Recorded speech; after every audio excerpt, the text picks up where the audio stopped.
Well, I hope you feel like you have been reflected and your concerns have been reflected on the stage during the conference. There's only one more thing to do, and that is to introduce to you the Emeritus Professor Rosalind Croucher to join us on the stage to give us some closing remarks. A big thank you to staff at the Human Rights Commission, staff here at the Hyatt for looking after us, to all the volunteers, to delegates, speakers, moderators, the commissioners. Thank you so much for being in the room. It is one of the most beautiful rooms of professionals, I think you'll agree, that we've been in for a long time, tackling some huge issues. So I'm going to leave the stage for the very last time until we see each other again. Buddha, good afternoon. Good evening. Thank you. Beautiful. Thanks, Narelda. That was wonderful. Thanks to our panel. And thanks to all of you. Like Rosalind in Shakespeare's play As You Like It, after whom I am named, I get the epilogue.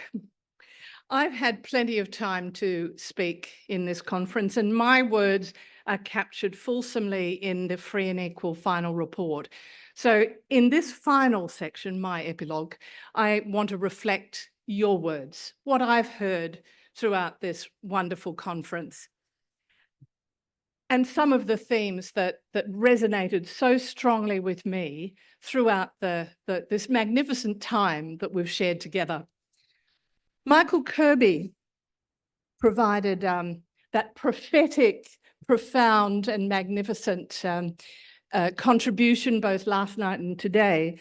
And he said, sometimes you need deep principles as tools.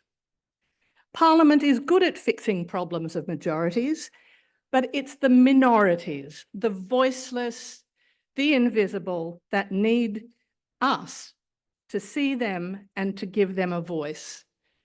And that theme of the invisibility, the voiceless, combined with the silencing that can happen through not seeing, through using groupism or whatever other devices that we use in our world to provide some sense of safety or whatever it is.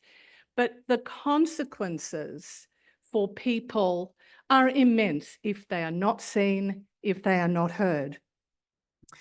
Jennifer Robinson, another Australian woman of whom we should be very proud, said we should be rightly proud of the role that Australians have played, particularly in the Universal Declaration of Human Rights, and to see a Human Rights Act as modest but foundational. And Rob Hulls, I loved hearing from Rob, who spoke of the importance of the Victorian Charter of Rights and Responsibilities as providing the foundation for cultural change in Victoria. And he spoke of the impacts of that statute and how it can be something as simple as a person in aged care having a shower curtain. That's where human rights matter. It's the individual stories, the impact on the individual, whether it's the impact of racism, ageism, or whatever other impact, because the experience of a lack of dignity that comes through a breach of human rights is always a personal one. And what Rob left with us was that it was the cultural change that was provided by having that Charter of Rights and Responsibilities that was more important than anything. So what does it give us? Val Fell, the indomitable Val Fell in her 90s, said it gives accountability. Vanessa Turnbull Roberts said that where people are part of the process, we get better outcomes. And in the children's rights team discussion, we had a contribution from the perspective of children. When we talk to children, the insights shift from talking about bad kids to social policy that is about helping kids. So what next? We need to have conversations with those who disagree. We need, as Robert Fitzgerald, our Age Discrimination Commissioner, said, to move beyond the slogans. And indeed, to pick up something that Noreen Young said, or reflected, that slogans in the absence of data are the things we need to challenge. And for me, to reject the poppycock. So where does that leave us? It leaves us with an opportunity. We have a generational opportunity before us right now. We need, as George Williams encouraged us to think, we need a systemic fix to a systemic problem, or, as he said, an umbrella, not to pretend we have one when we don't. As Rob Hull said, the scene has been set, and now is the time.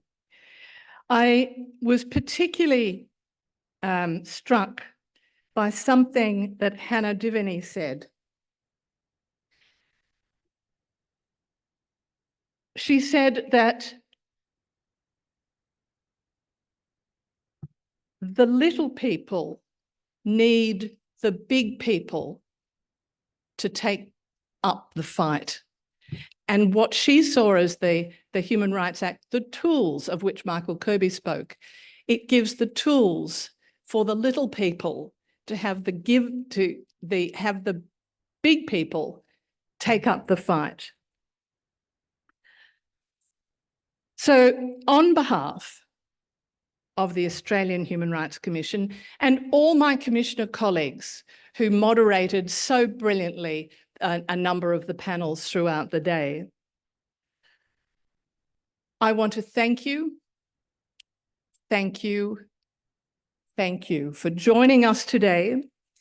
And we look forward to walking together with you to create a brighter future for our children and our children's children, for everyone, everywhere, every day.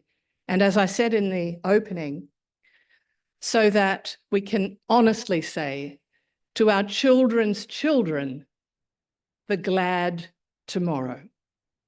Thank you for sharing the day with the Australian Human Rights Commission, for supporting our work and taking up the challenge to make our voice heard, to give voice to the voiceless, and to make the invisible visible. Thank you.